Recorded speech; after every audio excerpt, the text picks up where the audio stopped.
एक देश के प्रधानमंत्री ने राष्ट्रपति से माफी मांगी है क्योंकि प्रधानमंत्री पर भ्रष्टाचार के गंभीर आरोप है। ये खबर आई है इजराइल से। यहाँ के प्रधानमंत्री बेंजामिन नेतन्याहू ने अपने ऊपर चल रहे भ्रष्टाचार के मामले को लेकर राष्ट्रपति आइजैक हर्ज़ोग को औपचारिक माफी के लिए आवेदन दिया है।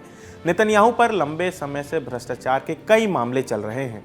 माफ़ीनामा देने के बाद 30 नवंबर को राष्ट्रपति कार्यालय ने कहा कि हमें पता है कि ये बहुत अलग और बड़ा किस्म का अनुरोध है जिसका दूर तक असर हो सकता है। हम सभी ज़रूरी कानूनी सलाह लेने के बाद इस पर ध्यान से और ईमानदारी से फैसला करेंगे। नेतन्याहू के खिलाफ 2019 में दर्ज भ्रष्टाचार के 3 अलग अलग मामले चल रहे हैं जिनमें रिश्वत, धोखाधड़ी और भरोसा तोड़ने के आरोप शामिल हैं। नेतन्याहू इन सभी आरोपों से इनकार करते हैं और खुद को निर्दोष बताते हैं। अल जज़ीरा की रिपोर्ट के मुताबिक नेतन्याहू की माफ़ी ऐसे समय पर आई है जब अमेरिका के राष्ट्रपति डोनाल्ड ट्रंप ने राष्ट्रपति आइजैक हर्ज़ोग से नेतन्याहू को माफ़ी देने की अपील की है। बताया गया कि हर्ज़ोग को नवंबर की शुरुआत में ट्रंप का एक पत्र भी मिला था जिसमें उन्होंने नेतन्याहू के लिए माफ़ी पर विचार करने की मांग की थी। अक्टूबर महीने में इजरायली संसद को संबोधित करते हुए भी ट्रंप ने हर्ज़ोग से नेतन्याहू को माफ़ी देने की अपील की थी। नेतन्याहू के खिलाफ अंतर्राष्ट्रीय अपराध न्यायालय यानी कि आईसीसी में भी मामला चल रहा है। नवंबर 2024 में आईसीसी ने गजा में युद्ध अपराध और मानवता के खिलाफ अपराधों के आरोप में नेतन्याहू और पूर्व रक्षा मंत्री योआव गैलेंट के खिलाफ गिरफ्तारी वारंट जारी किए थे।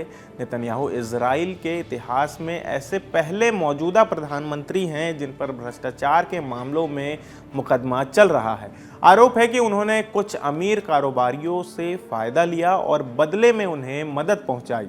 ये भी कहा जा रहा है कि उन्होंने इन कारोबारियों से करीब 7 लाख शेकेल यानी कि लगभग 2.1 लाख डॉलर के तोहफे लिए थे।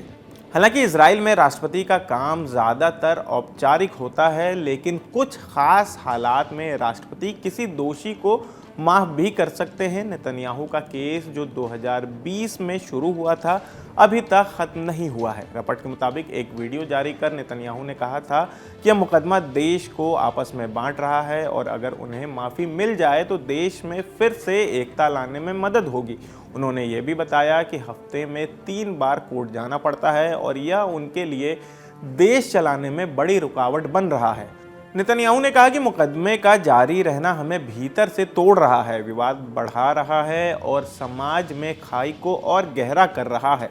मुझे विश्वास है कि देश के बहुत से लोगों की तरह इस मुकदमे का तुरंत अंत तनाव कम करेगा और मेल मिलाप को आगे बढ़ाएगा जिसकी हमारे देश को बेहद ज़रूरत है।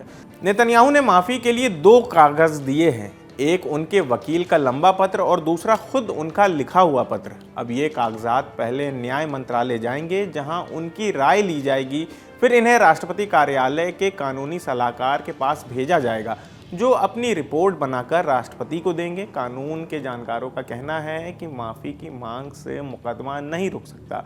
तो फिलहाल इस खबर में इतना ही। आपकी इस खबर पर क्या राय है हमें कमेंट करके ज़रूर बताएं। मेरा नाम आसिफ है, कैमरे के पीछे हमारे साथी योगेश हैं। देखते रहिए दी ललन टॉप। शुक्रिया।